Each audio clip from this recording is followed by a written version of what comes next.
Hey everyone, in this video I want to go over some of my logic behind why I believe it's a mistake to change yourself for others. So my first reason for this is because quite often if somebody that you're dating or in a relationship with wants you to change, it conveys that they actually may not like you as you are, for who you are. And that's not a good thing, because relationships should be all about trying to find someone who likes you as you are, someone who likes your authentic self. In the absence of that, I don't know that I'd even call it a true relationship. So that's the first problem I have with it, that the right person won't want you to change, or at least not change drastically for them. Now, another problem that I have with this is that sometimes when people try to change for others, it may not even be because the other person wants them to change. It may actually just be that the person in question is a people pleaser, and they believe that by changing some aspect of themselves, they'll be able to better attract whoever they're dating or whoever they're interested in. That's another mistake, because you're never truly guaranteed that any changes you make for other people will make that other person stay. You could change for another person and it may not even work. They could continue to leave your life.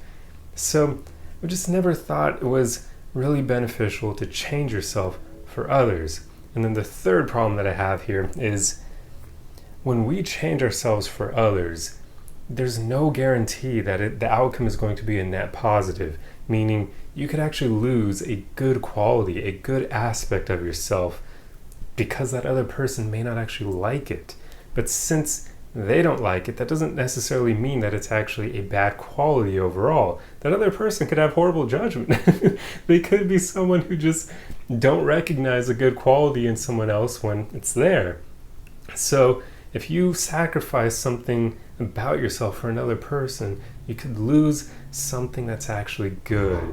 And that means that you could actually be losing a quality that would help you attract the right person into your life, someone who won't want you to change. So those three reasons are pretty much my main rationale for why I don't believe changing for other people is ever really worth it. Because you shouldn't have to change yourself for the right people. They should be willing to like and accept you as you are, with all your flaws. I mean, none of us are perfect, right? Like, I know I make these videos, but I am certainly not perfect, and I know that. So I don't get it how so many people out there have these unrealistic expectations or standards for dating where they're looking for a perfect person. That doesn't exist. They're going to be single their whole freaking lives if that's what they truly want, because nobody on this planet is perfect. Everybody has flaws in some ways. Everybody has insecurities that they may or may not be working on.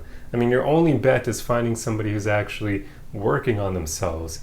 They're obviously going to have less downsides than the average person who doesn't do anything to improve themselves. But there is no perfect person. So anytime somebody wants you to change, I would almost view that as reason, or grounds, should I say, for leaving them, for finding someone who isn't going to want you to change like that. Now, there certainly are some things that, if you have really unhealthy or unattractive things that you engage in, or even character traits, you probably do want to change certain things like that to make yourself a better person. But I'm assuming most of my viewers probably don't fall into that category, although, I don't know, some of them could. So yeah, if you do have qualities that aren't attractive or unhealthy habits you engage in, for instance, like smoking cigarettes, there are going to be very few people out there who are actually going to like that habit of yours. So that's going to hurt your ability to impact others. Or if you drink a lot, party a lot, or let's say in terms of unattractive qualities, maybe you're rude to servers or waiters at restaurants. I mean, I can't imagine anyone watching this video is going to fall into that category, but that would certainly be something you'd have to work on. But in those cases, those are changes you should be making for yourself, not for other people.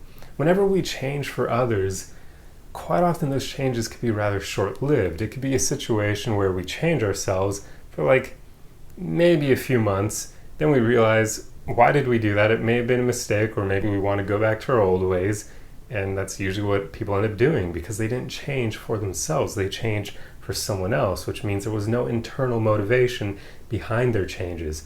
So their odds of staying that way are going to be really low. Think about it like this.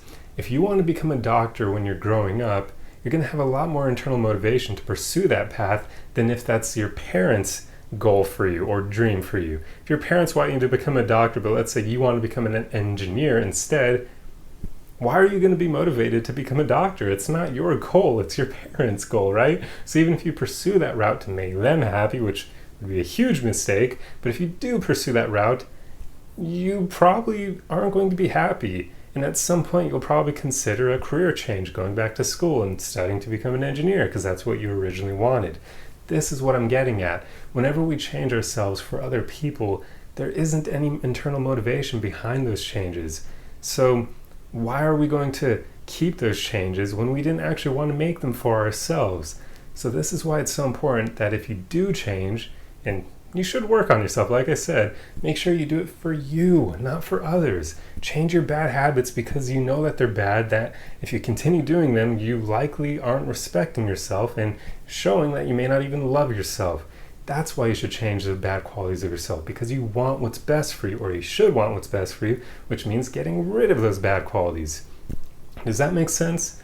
I hope it does, because that's where change should come from. It should be internal. It shouldn't be something we do for other people, because then, you're just lacking that internal motivation. Your odds of staying that way are really low. But that's what I have for you in this video for the most part. I do want to say one last thing, which is I'm not at all advocating that you should never change. Of course, like I've already hopefully said a few times, you should focus on wanting to become the best version of yourself. So definitely work on your insecurities, work on becoming better, work on growing. Just make sure it comes from within. Don't do it for other people. So don't conflate or don't misconstrue my words and think that I'm arguing that you should never change. That is BS. All of us can certainly work on ourselves, even me, and I'm always on the journey of doing that. So But anyway, guys, that's pretty much all I have for you in this video. I truly hope you enjoyed this one. If you like content like this, be sure to subscribe for more. Otherwise, like the video and leave a comment for the algorithm. Let me know your thoughts on this, and I will see you guys in the next video. Arrivederci!